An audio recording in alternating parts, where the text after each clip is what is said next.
Selamat siang kepada Bapak Leon. Saya Chris William Kublus-Nyoti dari kelas 11 MB4 akan mempresentasikan 10 penyakit pencernaan pada tubuh kita. Nah, pertama-tama saya mulai pada penyakit namanya itu gastritis atau disebut sebagai radang lambung. Nah, jadi radang lambung ini merupakan peradangan pada lapisan lambung akibat infeksi dari H. pylori. Nah, H. pylori konsumsi obat tertentu dan alkohol.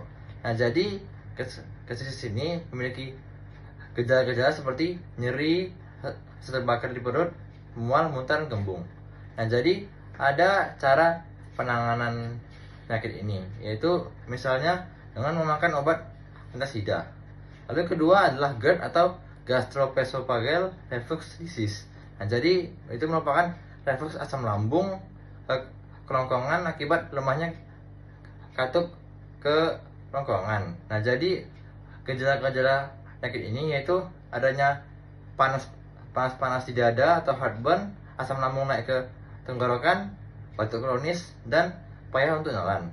Jadi pengobatan yang dapat dilakukan adalah dengan memakan proton pump inhibitor atau PPI seperti omeprazol. Lalu tiga ada penyakit ulcus pepticus atau luka pada lambung. Nah, jadi ini merupakan penyakit yang terjadi luka pada dinding lambung atau usus akibat infeksi penyakit H. pylori atau penggunaan OAINS. Nah, jadi penyakit ini memiliki gejala seperti nyeri perut, mual, muntah, kembung, dan dalam kasus beratnya muntah darah ataupun fesis warna hitam.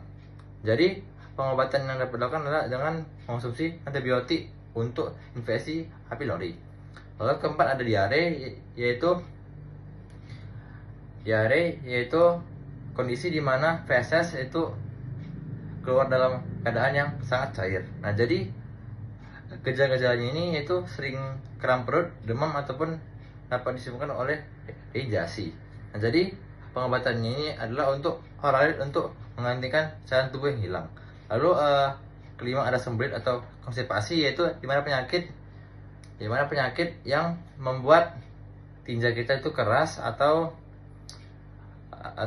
penyerapan air yang terlalu berlebihan. Nah, jadi gejalanya ini yaitu jarangnya buang air besar, sulit atau tinjanya keras. Nah, jadi pengobatan ini dapat mengonsumsi makanan yang memiliki tinggi serat. Lalu keenam ada irritable bowel syndrome atau IBS, yaitu penyakit yang menyerang gangguan pencernaan dengan kronis tanpa kerusakan organ yang jelas. Nah, jadi gejalanya itu yaitu sering nyeri di perut, kram perut, kembung, diare, atau sembelit. Nah, jadi pengobatannya itu dengan mengonsumsi probiotik untuk membantu keseimbangan bakteri usus. Lalu yang ketujuh adalah radang usus buntu ataupun appendicitis. Jadi di mana penyakit yang membuat madangnya usus buntu akibat penyemprotan atau infeksinya. Nah, jadi gejala penyakit ini yaitu nyeri tajam di dalam perut, mual, muntah, demam, dan kehilangan nafsu makan. Jadi cara pengobatan penyakit ini yaitu dengan operasi pengangkatan usus buntu ataupun yang dapat disebut sebagai appendektomi. Lalu ke-8 ada hepatitis, yaitu peradangan hati akibat adanya infeksi virus, alkohol, ataupun racun.